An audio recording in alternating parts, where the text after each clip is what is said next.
Som. Som, teste. Oi? Ainda não, filho.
Teste, teste, teste, teste, teste, teste, teste, teste. Tá ok? Tá. Teste.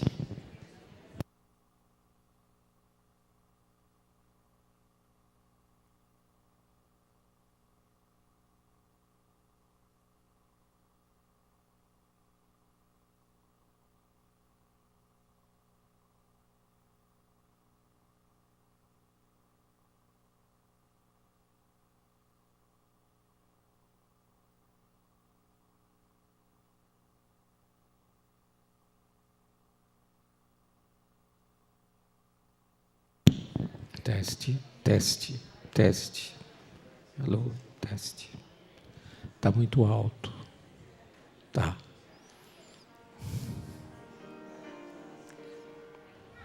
Teste, teste, teste. Teste. Alô, teste.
Boa noite a todos.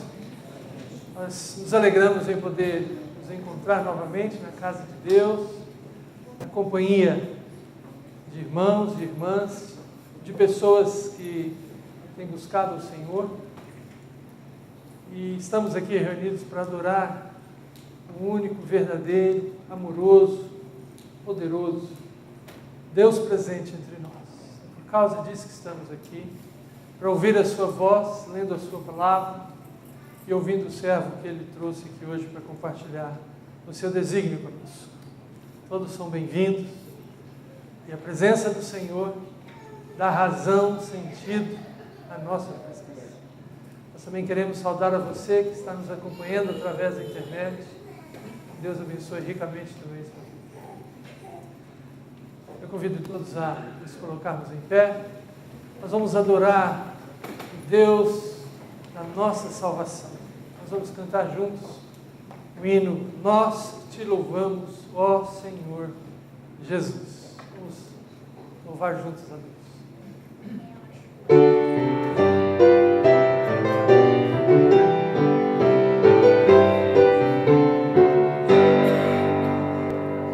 Nós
orar a esse Deus que aqui nos traz e que adoramos. Pastor Durval, Durval, pode nos conduzir, por favor, uma oração, Senhor. Senhor, nós te damos graças porque a tua boa mão nos trouxe até a tua casa nessa noite. Com esperança nós entramos pelos teus átrios, sabendo que aqui há refrigério para a nossa alma. A tua palavra nos guia, nos dirige. Aceita o nosso louvor, ó Deus. Responde a nossa oração e fala ao nosso coração, nós te pedimos em nome de Jesus. Amém. Amém. E Deus nos dá a companhia de pessoas que estão aqui conosco, ao nosso lado. Vamos ver quem Deus trouxe, nos cumprimentar no Senhor, com a graça e com a paz do nosso Redentor.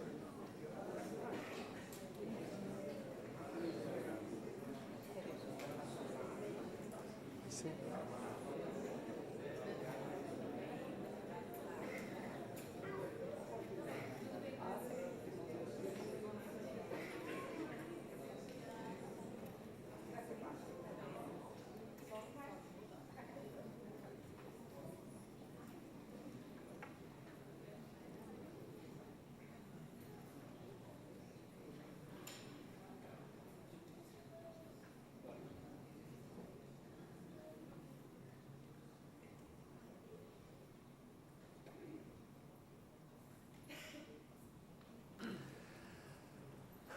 Nós estamos felizes porque novamente o nosso colega, amigo, irmão em Cristo, reverendo Hernandes, aceitou o convite da igreja para estar de novo conosco.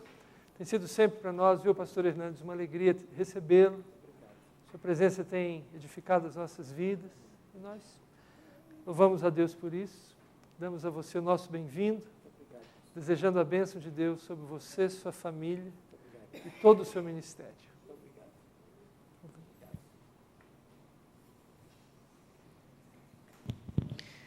Meus queridos, é um privilégio poder estar aqui. O pastor Fernando, obrigado pelo seu carinho, sua acolhida.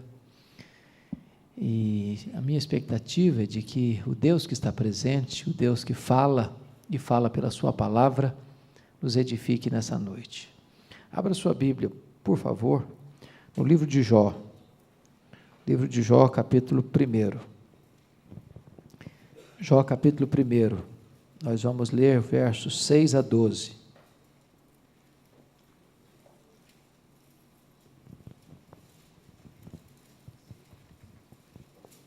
Livro de Jó, capítulo 1, versos 6 a 12.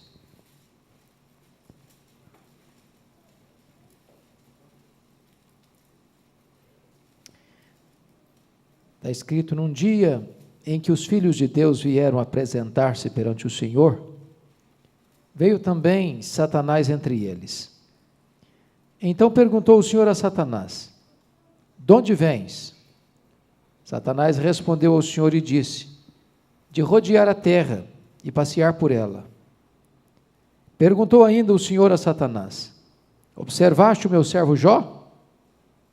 Porque ninguém há na terra semelhante a ele, homem íntegro e reto, temente a Deus, que se desvia do mal.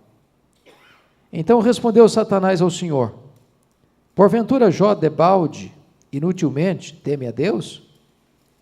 Acaso não o cercaste com sebe, a ele, a sua casa e a tudo quanto tem? A obra de suas mãos abençoaste, os seus bens se multiplicaram na terra.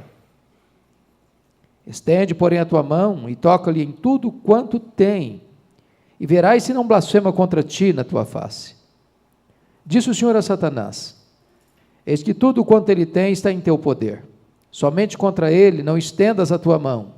E Satanás saiu da presença do Senhor. Agora capítulo 2, verso de 1 a 6, por favor. Num dia em que os filhos de Deus vieram apresentar-se perante o Senhor, veio também Satanás entre eles apresentar-se perante o Senhor. Então o Senhor disse a Satanás: de onde vens? Respondeu Satanás ao Senhor e disse: de rodear a terra e passear por ela. Perguntou o Senhor a Satanás: observaste o meu servo Jó? Porque ninguém há na terra semelhante a ele, homem íntegro e reto, temente a Deus e que se desvia do mal. Ele conserva a sua integridade, embora me incitasses contra ele para o consumir sem causa.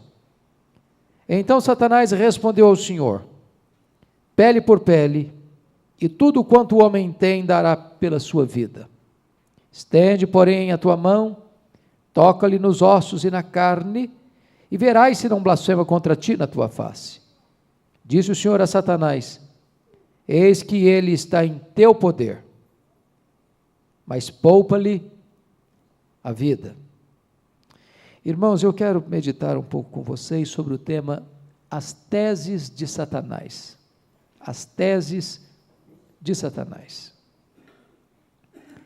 Esse texto registra esse episódio de uma reunião de Deus com seus filhos.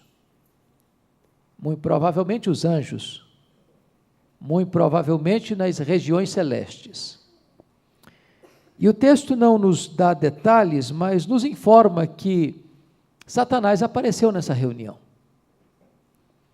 E também o texto nos informa que quem toma iniciativa, quem provoca uma conversa, é Deus.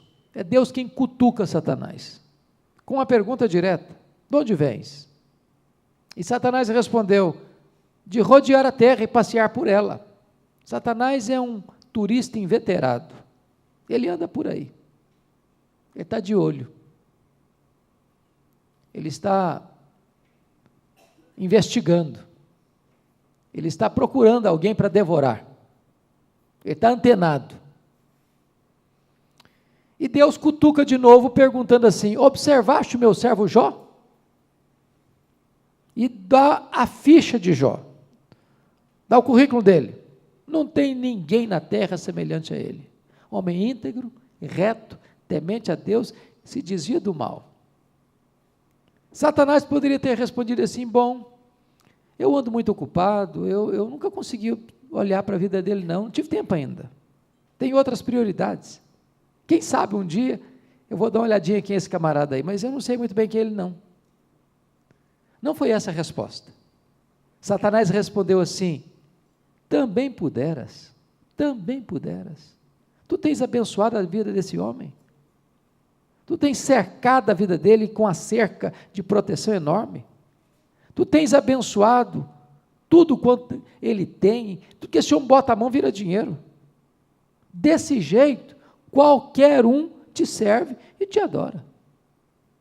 Satanás está aqui levantando duas insinuações. Primeira insinuação: Deus não é honesto.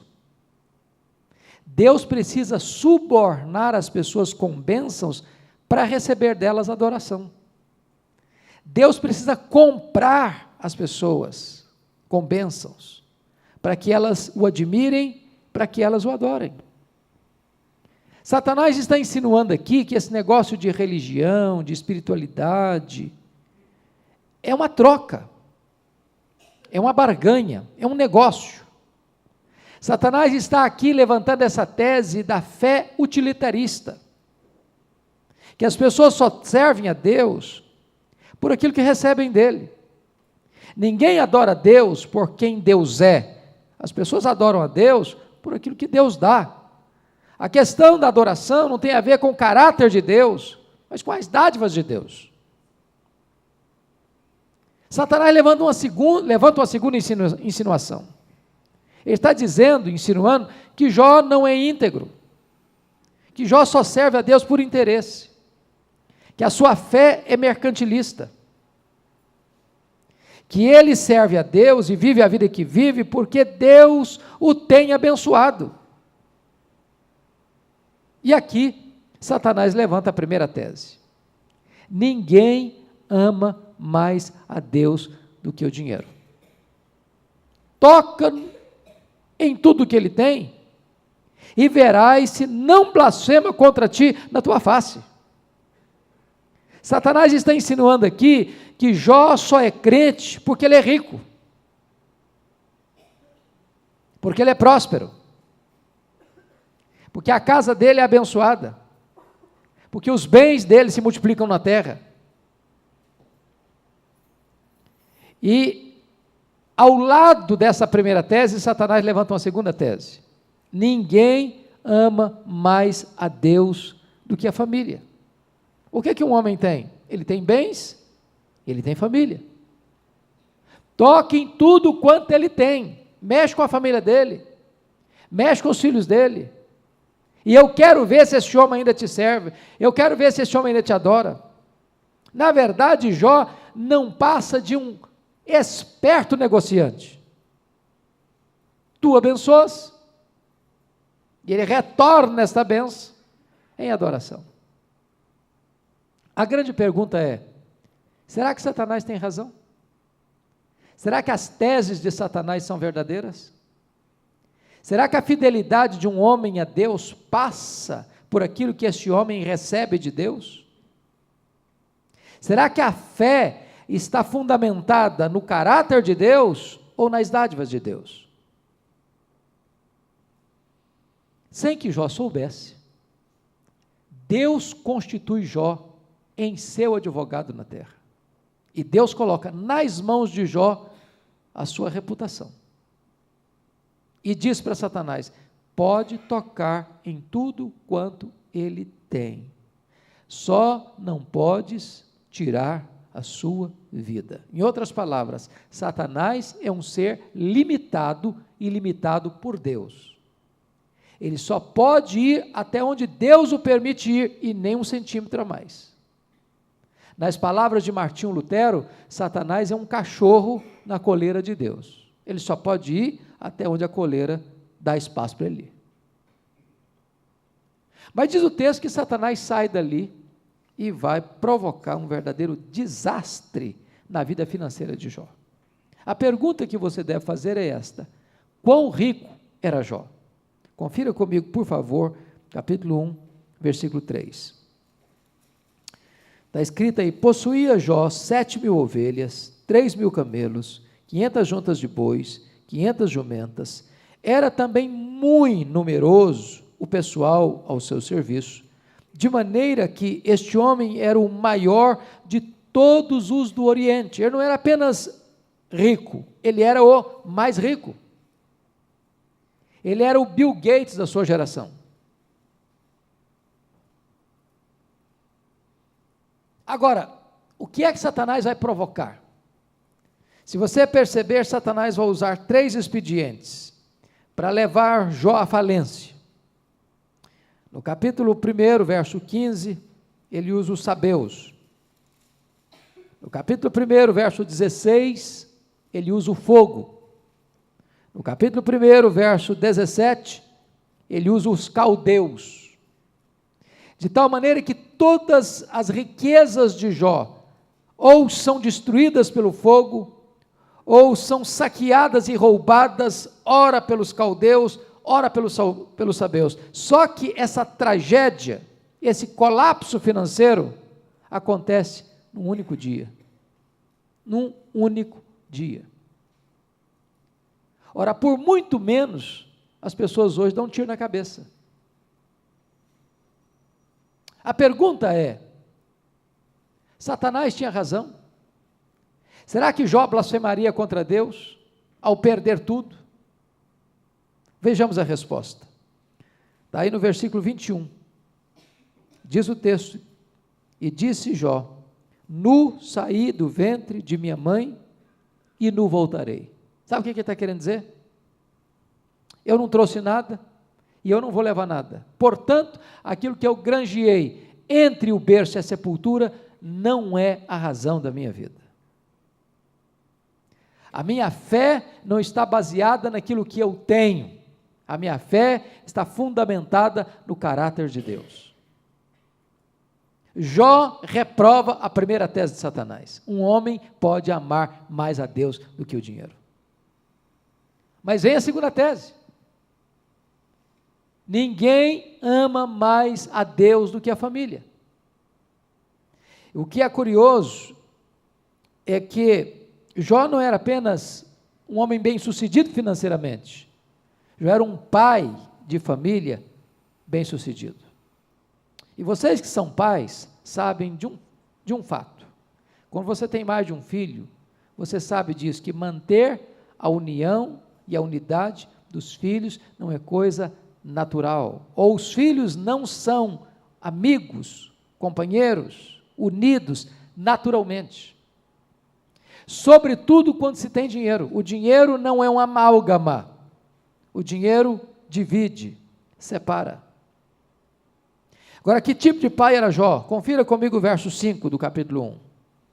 Decorrido o turno de dias de seus banquetes, chamava Jó a seus filhos e os santificava. Levantava de madrugada e oferecia holocaustos, segundo o número de todos eles, pois dizia: talvez tenham pecado os meus filhos e blasfemado contra Deus em seu coração. Assim o fazia Jó continuamente. Note que Jó era aquele pai que, embora tivesse uma agenda tão congestionada, embora fosse um homem, um mega empresário rural, ele encontrava tempo para conversar com os filhos, para exortar os filhos, para interceder pelos filhos, e fazia isso até pelas madrugadas, e fazia isso continuamente. Ele era um pai responsável, ele era um pai piedoso, e ele não tinha preocupação apenas em manter a aparência de seus filhos, ele tinha preocupação que seus filhos pecassem contra Deus no coração. Em outras palavras, ele está preocupado com a glória de Deus, mais do que com a reputação dos filhos. Agora, o que vai acontecer com esse homem? Preste atenção nisso. Não foi uma semana depois, não foi um mês depois, não foi um ano depois, não foi uma década depois. No mesmo dia do colapso financeiro, seus 10 filhos morrem num mesmo acidente. Você pode ver isso comigo no capítulo 1, versículo 19, versículo 18 e 19, olha aí. Também este mensageiro falava ainda, quando veio outro e disse: estando teus filhos e tuas filhas comendo e bebendo vinho em casa do irmão primogênito, eis que se levantou grande vento da banda do deserto, e deu nos 4 cantos da casa, a qual caiu sobre eles, e morreram. Só eu escapei para trazer-te a nova. Pense comigo o que é um pai, o que é uma mãe levar para o cemitério todos os seus filhos num único dia. Exatamente no mesmo dia do colapso financeiro. Pense comigo como é que esse pai volta do cemitério. Como é que recomeça a vida. Como é que reconstrói seus sonhos. Como é que ele escreve o seu futuro. Como é que ele se levanta das cinzas. Como é que ele se cura do luto. Será que Satanás tinha razão? Será que esse homem agora vai blasfemar contra Deus? Será que realmente um homem não consegue amar mais a Deus do que a família? A resposta está no verso 21, na parte B, quando Jó diz assim: o Senhor o deu e o Senhor o tomou, bendito seja o nome do Senhor. Jó reprova aqui a segunda tese de Satanás. Ele prova que ele amava mais a Deus do que a família. E diz o verso 22, em tudo isso, Jó não pecou, nem atribuiu a Deus falta alguma. As 2 primeiras teses de Satanás estão derrotadas. Jó triunfou e permanece fiel, apesar de perder todos os seus bens e todos os seus filhos. Vamos ao capítulo 2 agora. Diz o texto que houve uma outra reunião de Deus com seus filhos. Muito provavelmente os anjos, muito provavelmente nas regiões celestes. E a Bíblia não dá detalhes, mas Satanás aparece por lá. E quem cutuca de novo é Deus. Perguntando assim: de onde vens? Satanás respondeu: de rodear a terra e passear por ela. Sabe o que ele está dizendo? Continuo fazendo o que eu sempre fiz. Não mudei minha agenda. Não alterei meu cronograma. Eu estou por aí. Eu estou rodando. Eu estou pesquisando. Eu estou sondando. Eu estou rodeando as pessoas. Estou procurando uma brecha. Estou antenado. Estou ligado. Estou de olho. E Deus cutuca outra vez: observaste o meu servo Jó? E dá o currículo de novo: não tem ninguém na terra semelhante a ele, homem íntegro e reto, temente a Deus, que se desvia do mal. Apesar das tragédias que se desabaram sobre a cabeça de Jó, o diagnóstico de Deus sobre ele é o mesmo. E Deus se volta para Satanás e diz: me incitaste contra ele para o destruir sem causa, mas ele conserva a sua integridade. Em outras palavras, Deus está dizendo: Satanás, as suas primeiras teses foram derrotadas. Jó não me adora por aquilo que recebe de mim, Jó me adora por quem eu sou. Aí Satanás partiu para a terceira tese. Ninguém ama mais a Deus do que a si mesmo. Pele por pele, e tudo que o homem tem, dará pela sua vida. Toca-lhe na carne, toca-lhe nos ossos, e verás se não blasfema contra ti na tua face. Será que um homem realmente não consegue amar mais a Deus do que a si mesmo? Será que Satanás tem razão? Sem que Jó soubesse, Deus constitui Jó mais uma vez em seu advogado na terra, e coloca nas mãos de Jó a sua reputação. E Deus diz para Satanás: pode tocar na sua carne, pode tocar nos seus ossos, só não pode tirar a vida dele. Satanás é um ser limitado e limitado por Deus. Aí diz o texto que Satanás saiu dali e vai colocar uma doença terrível em Jó. Feridas malignas do alto da cabeça à planta dos pés. E eu fico imaginando que de repente Jó começou a perceber a sua pele ficando esbranquiçada, escamosa, daqui a pouquinho manchas vermelhas, daqui a pouquinho pus se formando debaixo da pele, de repente aquelas feridas foram arrebentando e o pus foi vazando pelo seu corpo, de repente a dor era tão avassaladora que não tinha analgésico que dava jeito, ele saiu, foi para o escoadouro, foi para o monturo, e pegou um caco talvez de telha e começou a raspar a sua pele necrosada, enegrecida. Outras bolhas de pus iam se formando, diz o texto de Jó, e ele tinha que morder nessas bolhas de pus para tentar aliviar a sua dor. Fica caquético, macérrimo, de costelas furadas,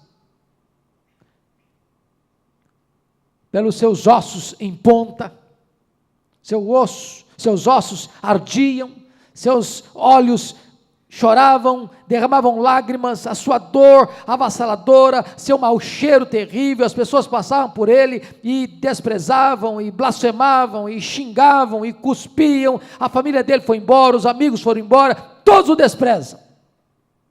E diz a Bíblia, que a sua mulher, ao ver esse drama, se insurge contra Deus e diz: ainda conservas a tua integridade, Jó? Amaldiçoa o teu Deus e morre.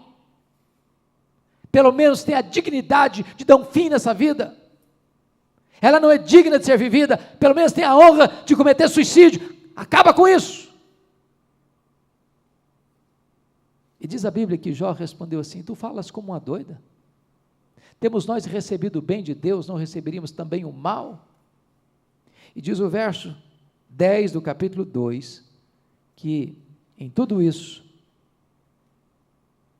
não pecou Jó com seus lábios. A terceira tese de Satanás está derrotada.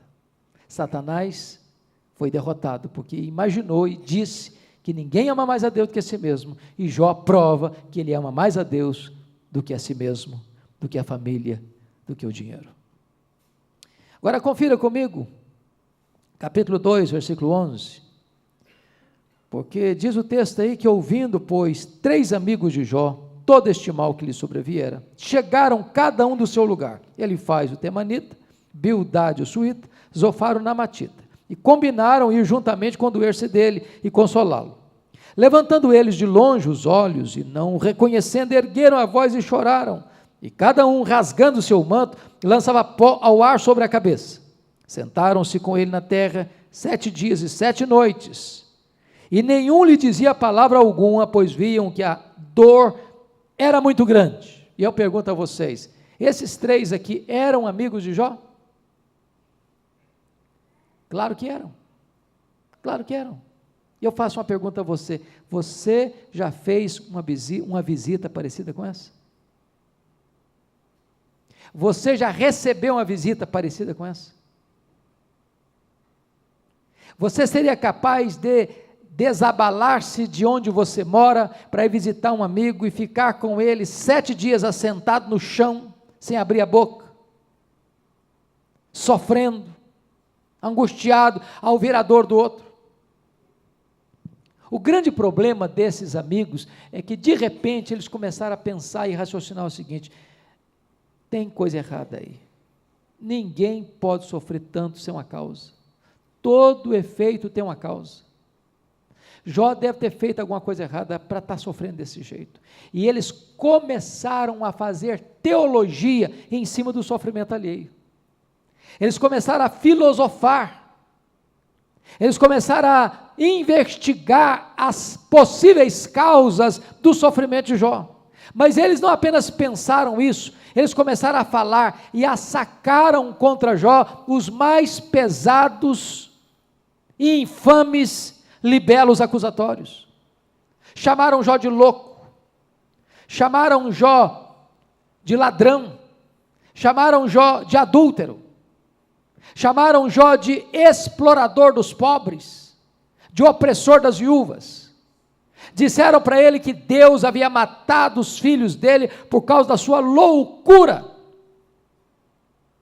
E foram esmagando Jó, e foram torturando a sua alma, e foram colocando sobre ele um peso esmagador.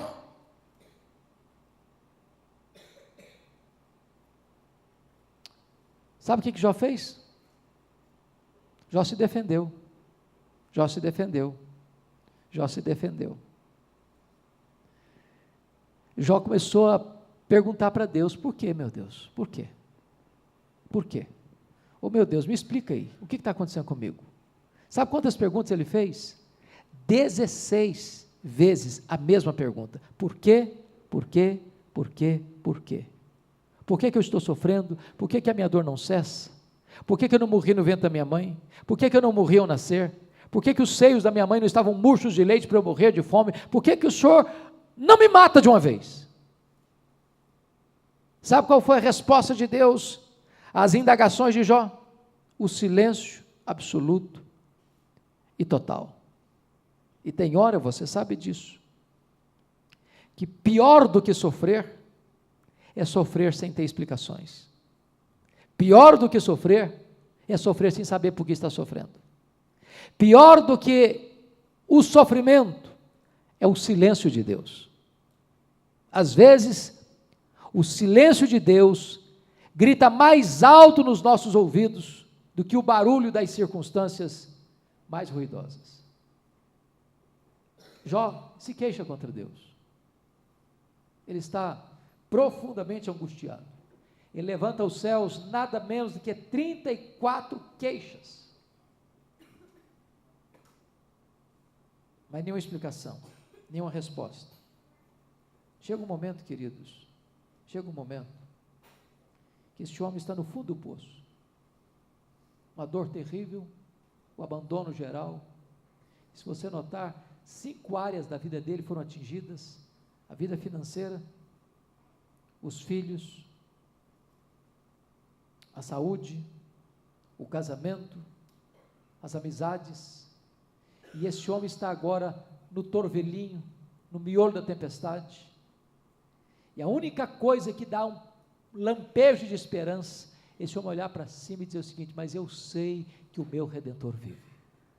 E esse Redentor é poderoso para inspirar canções de louvor nas minhas noites mais escuras. O que eu acho impressionante, irmãos, é que quando Deus resolve falar com Jó, Deus não explica nada para ele. Deus não responde sequer uma das suas perguntas. Ao contrário, Deus fez para Jó 70 perguntas. Jó fez 16 para Deus, pois Deus faz 70 para ele. E todas as perguntas de Deus para Jó são perguntas retóricas. Não tinha e não se esperava uma resposta. Deus pergunta para ele: ô Jó, onde você estava quando eu lançava os fundamentos da terra? Ô Jó, onde você estava quando eu espalhava as estrelas no firmamento? Ô Jó, onde você estava quando eu cercava as águas do mar para que elas não invadissem a terra? E Deus foi desabotoando em catadupas a revelação da sua majestade a Jó, e Jó foi se sentindo encolhido, esmagado pela grandeza de Deus. E ele então vai, ao conhecer a grandeza e a majestade de Deus, compreender as verdades mais essenciais da sua vida, que eu gostaria de compartilhar com você. Vá comigo para o capítulo 42, por gentileza. Jó tem 5 descobertas gloriosas na sua vida. Diz o capítulo 42 assim: então respondeu Jó ao Senhor e disse: bem sei que tudo podes. A primeira coisa que Jó vai entender, ele reconheceu a onipotência de Deus. Os gregos estavam redondamente equivocados quando disseram: conhece-te a ti mesmo. Impossível, impossível. Os reformadores estavam certos, quando eles começam com o conhecimento de Deus, e não com o conhecimento do homem. O homem só pode conhecer a si mesmo, quando primeiro ele conhece a Deus. Se ele não conhece a Deus, ele não conhece a si mesmo. Alex Carrel escreveu um livro que se tornou muito famoso, O Homem, esse desconhecido. A não ser que você tenha uma visão de quem é Deus, você jamais compreenderá quem é você. Agostinho de Hipona dizia que quando o homem sabe que Deus é Deus, então ele entende que ele é homem. Esse homem vai dizer o seguinte: e agora eu sei de uma coisa, eu bem sei que tudo podes. Jó está dizendo o seguinte, irmãos: eu não consigo explicar o que está acontecendo comigo. Eu não estou mais no controle. Eu não sei mais para onde está caminhando a minha vida. A minha vida é como um barco à deriva. A minha vida não consegue mais seguir o comando que eu tento lhe dar. Mas eu sei de uma coisa: embora eu não esteja no controle, Deus está no controle. Embora eu seja fraco, Deus é onipotente. Embora eu não sei o que estou fazendo, Deus sabe para onde está me levando. Eu sei que tudo podes. E a pergunta que eu quero fazer para você nesta noite é esta: qual é o tamanho do seu Deus? Quem é o seu Deus? Quão grande é o seu Deus? Quão majestoso Ele é? Quão magnífico Ele é? Porque exatamente isso é que vai fazer toda a diferença quando você estiver passando pelo vale mais profundo da dor. Deixa eu ilustrar isso para você. Um menino caminhava com seu pai pela rua, um menino de seus 3 anos para 4 anos, e vocês sabem de uma coisa: parece que toda criança fez um curso de pós-doutorado em perguntas difíceis. As perguntas das crianças são as mais complicadas.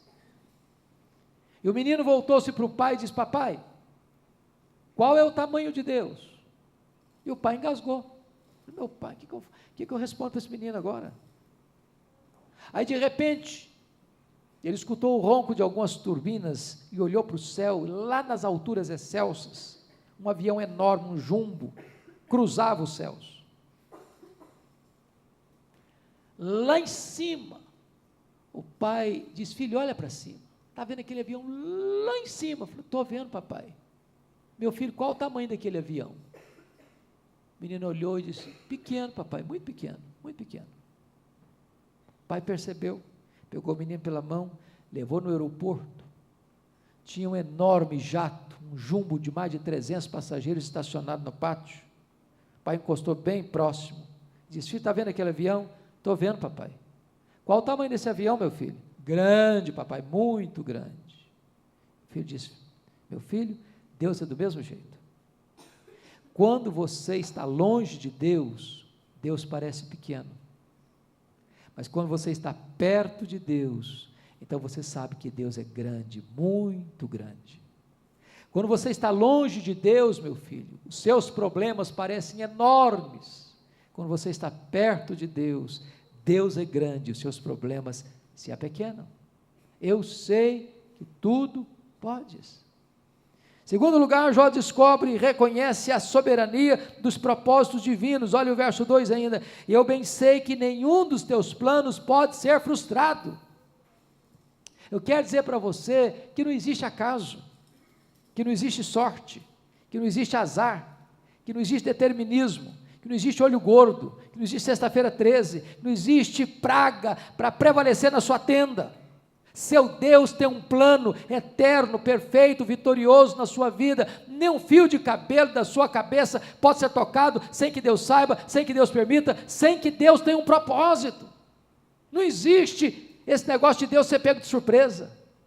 Há uma famigerada teologia que está florescendo no mercado brasileiro, chamada de open teísmo, ou teísmo aberto, que diz que Deus escolheu ser um ser contingente como você, Deus escolheu não saber o futuro e ser pego de surpresa pelas vicissitudes da vida. Não, esse não é o Deus que conhecemos, esse não é o Deus da Bíblia. O Deus da Bíblia é o Deus soberano, é o Deus que está sentado no alto sublime trono, é o Deus que conhece o amanhã no seu eterno agora, é o Deus que tem as rédeas da história e da sua vida nas suas poderosas mãos, é o Deus que tem um plano eterno, perfeito, eficaz, vitorioso. Eu sei que nenhum dos teus planos pode ser frustrado. Preste bem atenção nisso. Nem o diabo, com toda a sua astúcia e fúria, pode alterar uma vírgula do plano de Deus na sua vida. Até o diabo precisa trabalhar na consecução dos planos de Deus na nossa vida, que quem sempre esteve no controle é o próprio Deus. E Ele é o Deus que trabalha não contra nós, Ele é o Deus que trabalha por nós, ainda que a providência seja carrancuda. Terceira verdade que Jó vai descobrir, confira comigo o verso 3, ele diz assim, na verdade, lá na parte B, na verdade falei do que não entendia, coisas maravilhosas demais para mim, coisas que eu não conhecia.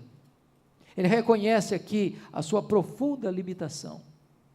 Leia esse livro, e eu sugiro a você um dia, faça isso, vai abençoar o seu coração.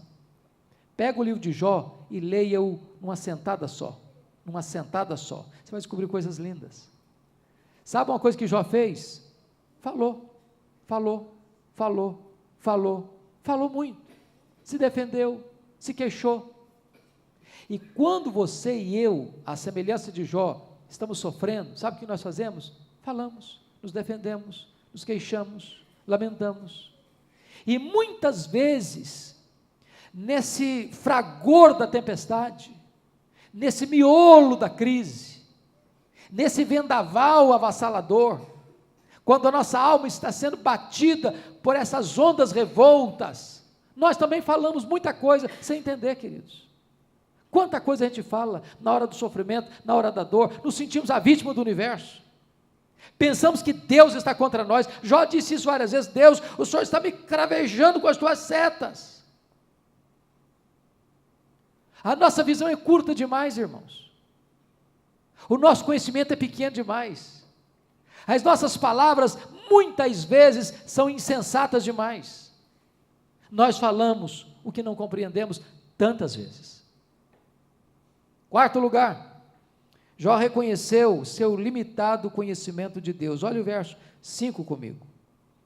Eu te conhecia só de ouvir, mas agora os meus olhos te veem. Agora, preste bem atenção, que parece que isso não combina com o que Deus disse acerca dele. O que Deus disse acerca de Jó? Não tem ninguém na terra semelhante a ele.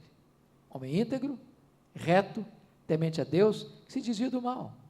Mas isso não é uma opinião, isso não é elogio barato, de amigo, bajulador, isso não é rasgação de seda. Deus não tem uma opinião a seu respeito, Deus tem um diagnóstico. Agora, como você vai conciliar essas duas coisas? Jó sendo o homem mais piedoso da terra, e quem falou isso foi o próprio Deus, poder agora afirmar, eu te conhecia só de ouvir, mas agora os meus olhos te veem. A pergunta que eu faço a você é a seguinte, você conhece a Deus? A segunda pergunta que eu faço é essa, o quanto você conhece a Deus? Quanto você conhece a Deus? Até quanto você conhece a Deus? Deixa eu ilustrar isso de novo. Havia um cidadão caipira, criado lá no interior, que já era adulto, mas nunca tinha visto o mar. Aí um dia disse o seguinte, eu vou conhecer o mar. e viajou, chegou no litoral, e ficou encantado com a beleza, com a grandeza, com a magnificência do mar, e exclamou entusiasmado: agora eu conheço o mar. Aí se aproxima dele um marujo, com a pele tostada do sol, nas suas lides, décadas e mais décadas, vivendo e convivendo com as procelas do mar, e disse para ele: eu também conheço o mar. Qual a diferença entre um e outro? O quanto você conhece a Deus? Deixa eu dizer uma coisa para você, lá em João 17,3 diz que a vida eterna é esta, conhecer a Deus e o seu Filho. A própria essência da vida eterna é conhecer a Deus. Sabe o que você vai fazer depois que você tiver um corpo de glória, habitando com Jesus 1000 anos no céu? Sabe o que você vai estar fazendo? Conhecendo a Deus. Depois que você tiver 1 milhão de anos no céu, em glória, sabe o que você vai estar fazendo? Conhecendo a Deus. Depois que você estiver no céu 1 bilhão de anos, sabe o que você vai estar fazendo? Conhecendo a Deus. Nem toda eternidade será suficiente para você esgotar o conhecimento de Deus. Deus é infinito, Deus é imenso, Deus é ilimitado, louvado seja o seu nome. Portanto, está absolutamente coerente eu dizer: eu te conhecia só de ouvir falar, mas agora os meus olhos te veem. Nós conhecemos tão pouco, tão pouco, tão pouco. E nós fomos criados para isso, para glorificar a Deus, para exaltar a Deus, para desfrutar da intimidade de Deus, para conhecer a Deus, e nós vamos nos deleitar nele e conhecê-lo mais e mais, mais e mais, mais e mais, mais e mais, pelo desdobrar da eternidade, sempre e sempre e sempre. Mas a quinta revelação e conclusão que Jó vai ter, está no verso 6, ele reconheceu a enormidade do seu pecado. Veja o verso 6 comigo: por isso me abomino e me arrependo no pó e na cinza. Mais uma vez eu pergunto para você, dá para conciliar o que ele está fazendo aqui com o que Deus disse acerca dele? De ser o homem mais piedoso da terra, não tem ninguém igual a ele, homem íntegro, reto, temente a Deus, que se desvia do mal. Será que esse homem tão piedoso poderia fazer uma confissão tão intensa quanto essa? Eu me abomino, eu me arrependo e eu me abomino no pó e na cinza? Como é que você entende isso? Para mim, a única explicação plausível é esta: as pessoas que mais reconhecem o seu pecado, mais lamentam e choram pelos seus pecados, não são as pessoas que mais pecam, mas são as pessoas que mais perto de Deus vivem. As pessoas que mais já choraram pelos seus pecados foram as pessoas mais piedosas que já viveram na história. Você quer ver uma pessoa que está a todo momento, a todo instante, elogiando a si mesma, aplaudindo a si mesma, batendo palma para si mesma, rasgando seda para si mesma? Pode ter certeza de uma coisa: você está perto de uma pessoa que está longe de Deus. Mas é impossível estar na presença daquele que é santo, santo, santo, sem dizer: ai de mim, Senhor, ai de mim. Diante desse Deus, até os serafins cobrem o rosto. Agora pense comigo uma coisa.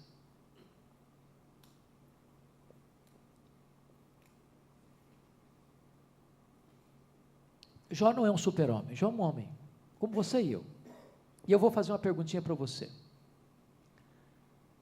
Quando alguém critica você, e você está com saúde, com dinheiro, com amigos, com família, com prestígio, o que você faz? Mesmo assim dá uma machucada, não dá? Quando essas críticas são injustas, são mentirosas, são levianas. Agora, já imaginou alguém esmagando você, gente conhecida sua, amiga sua, assacando contra você acusações mentirosas, só que você está falido, você está enlutado, você está doente, você está abandonado pelo cônjuge, você está massacrado pelos amigos. O que você acha que Jó sentiu naquele momento? Você acha que a reação dele foi, glória a Deus, eu estou sendo criticado? Será que foi essa a reação dele? Será que ele está pulando de alegria porque está sendo massacrado? Será que foi essa a reação dele? Se você lê o livro inteiro, ele está se defendendo, se defendendo, se defendendo, se defendendo. E quando você se defende, muitas vezes o seu coração está o quê? Machucado. Machucado. Como é que Deus restaura a sorte de Jó? Confira comigo o capítulo 42, versículo 10. Mudou o Senhor a sorte de Jó quando este orava pelos seus amigos. Sabe o que Deus está falando para Jó? Jó, saia da trincheira da defesa e entre no campo da intercessão. Porque enquanto você se defende, você pode ter um coração magoado, mas quando você começa a interceder por alguém, não pode ter mais espaço para mágoa. Porque o próprio Jesus quem ensinou, quando estiveres orando, se tem alguma coisa contra alguém, perdoe. Porque com mágoa não dá para orar. E talvez você que está aqui hoje, já foi ou está sendo vítima de acusações. E talvez a sua atitude até hoje tenha sido ficar magoado. Ou talvez você se defende. Mas agora Deus está querendo trabalhar em você para abençoar quem machuca você. Que no momento que Jó se coloca na brecha para orar pelos seus amigos, Deus restaura Jó e Deus restaura os amigos. Deus restaura quem ora e Deus restaura quem recebe as orações. O que Deus vai fazer? Diz o verso 10, que Deus restaura Jó e dá a ele em dobro tudo o que antes possuíra. A pergunta é, o que Deus restaura na vida dele? Primeiro, Deus restaura a vida financeira. Olha o verso 12 comigo. Assim abençoou o Senhor o último estado de Jó mais do que o primeiro, porque veio a ter 14 mil ovelhas, tinha 7 mil, 6 mil camelos, já tinha 3 mil, 1.000 juntas de bois, ele tinha 500, 1.000 jumentos, ele tinha 500, Deus deu tudo em dobro. Agora o cara, se era o mais rico, agora ele é duplamente o mais rico. Segunda área que Deus restaura os amigos. Olha o verso 8, 42:8, tomai, pois 7 novilhos e 7 carneiros, e ide ao meu servo Jó, e ofereceis holocausto por vós, o meu servo Jó orará por vós, porque dele aceitarei a intercessão. Versículo 9, parte B, e o Senhor aceitou a oração de Jó. Ou seja, no momento que Jó para de se defender e começa a interceder, Deus restaura Jó e Deus restaura os amigos de Jó. Terceira área da saúde. Veja comigo o verso 16. Depois disso viveu Jó 140 anos, e viu a seus filhos e aos filhos de seus filhos, até a 4ª geração, então morreu Jó velho e farto de dias. O camarada se remoçou, se refez, e ainda viveu 140 anos mais, e viu filhos dos filhos até a 4ª geração, até seus tetranetos. Quarta área que Deus restaurou o seu casamento. Agora pense comigo uma coisa, quando Jó estava vivendo uma magrela, passando um sufoco terrível, a mulher dele disse para ele, cara, vê se morre, homem. Agora pense comigo, o cara está com saúde, com dinheiro, com fama, com sucesso, com prestígio. E podia chegar para eles e falar, quando eu estava passando uma pior, você queria que eu morresse, né? Agora também eu estou noutra. Mas não foi a reação dele. Deus restaurou Jó, Deus restaurou o coração de Jó, Deus restaurou a esposa de Jó, Deus restaurou o casamento de Jó. E a última área que Deus vai restaurar são os filhos. E eu pergunto para você, quantos filhos tinha Jó antes da crise? 10 filhos. Se Deus devolveu a ele, ou deu a ele conforme o verso 10, tudo em dobro, quantos filhos você espera que Jó tivesse agora? 20 filhos. Mas o que está escrito aí no verso 13? 42, 13. Também teve outros 7 filhos e 3 filhas. Então Deus não devolveu tudo em dobro. Como entender isso? É simples de entender. É simples. Quando você perde uma ovelha, você perde uma ovelha. Mas quando um filho morre, você não perde um filho. Jó tem 10 filhos no céu e Jó tem 10 filhos na terra. Como aquele homem que chegou perto de um pai que chegava do cemitério, depois de enterrar seu filho, e disse assim: meus pêsames, eu soube que o senhor acabou de perder um filho. Ele disse: não, eu não perdi meu filho. Você perde algo ou alguém que você não sabe onde está. Eu sei onde meu filho está. Ele está com Jesus, ele está na glória, ele está no céu. Eu não perdi o meu filho. Agora eu quero terminar dizendo para você o seguinte: o que me impressiona no livro é que o livro termina e Deus restaura as 5 áreas que Satanás intentou destruir: finanças, filhos, saúde, casamento, amizades. A única coisa que Satanás conseguiu foi colocar Jó mais perto de Deus. Até Satanás estava trabalhando a serviço de Deus, porque nenhum dos planos de Deus pode ser frustrado. Agora, o livro termina e Deus não explica para Jó e nem para ninguém por que ele sofreu. Ninguém ficou sabendo. Todas as pessoas envolvidas nesse enredo não ficam sabendo. Aliás, todas estavam equivocadas. Satanás estava equivocado, porque levantou 3 teses: ninguém ama mais a Deus do que o dinheiro, do que a família, do que a si mesmo. Jó provou o contrário. A mulher de Jó estava errada, porque acreditava que ninguém podia servir a Deus no sofrimento. E Jó disse: não, nós podemos servir a Deus no sofrimento.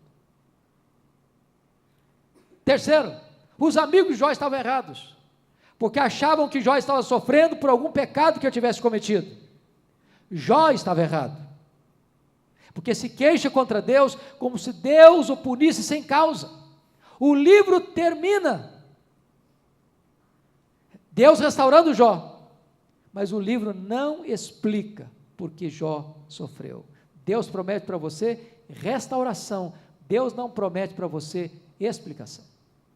Tem gente que diz assim: pastor, quando eu chegar no céu, eu vou chegar com a minha listinha de perguntas. Não vai ser preciso, não vai ser necessário. Sabe por quê? O céu é autoexplicativo. A nossa leve e momentânea tribulação produzirá para nós eterno peso de glória, acima de toda comparação, porque o sofrimento do tempo presente não é para comparar com as glórias por vir a serem reveladas em nós. Lá no céu nós vamos conhecer como também nós somos conhecidos. Agora eu quero dizer para você uma coisa: se você não pode entender o que Deus está fazendo na sua vida, você pode entender Deus. Ele é seu Pai, Ele é soberano, Ele sabe o que está fazendo, e os seus planos não podem ser frustrados.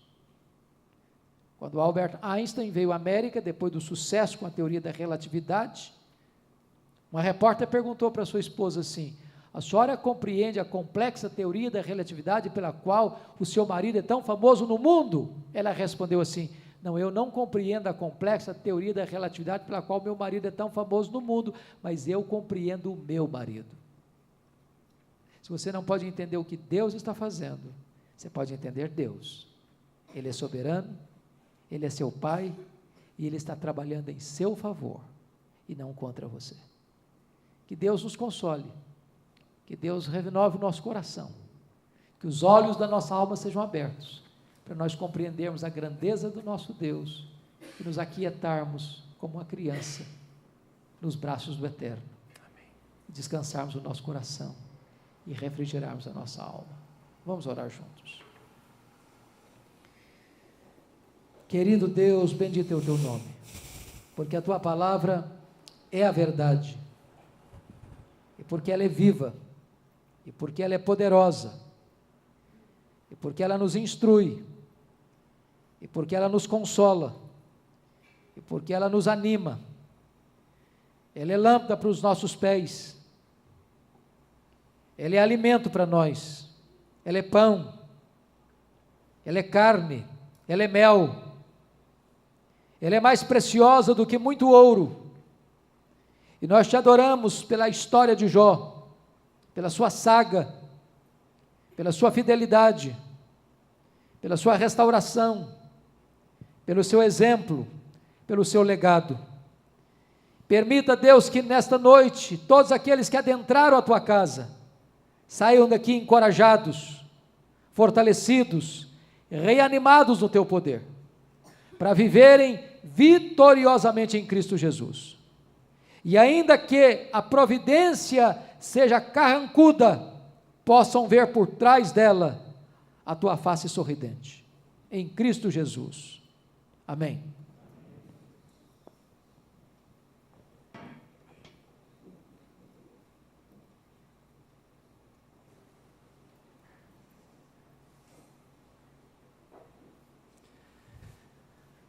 Convido você a se colocar em pé, por favor. Nós louvamos a Deus pela oportunidade que Ele promoveu para que estivéssemos juntos e ouvíssemos essa exortação da parte dEle.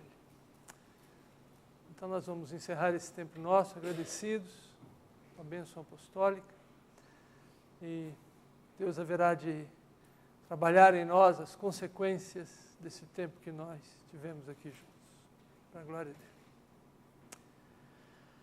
Irmãos e irmãs, que a graça do Senhor Jesus, que o amor de Deus o Pai e que a comunhão do Espírito Santo repouse e permaneça assim sobre cada um de vós, para a glória do Deus Trino, para a edificação da igreja e para o testemunho da verdade do Evangelho de Jesus Cristo.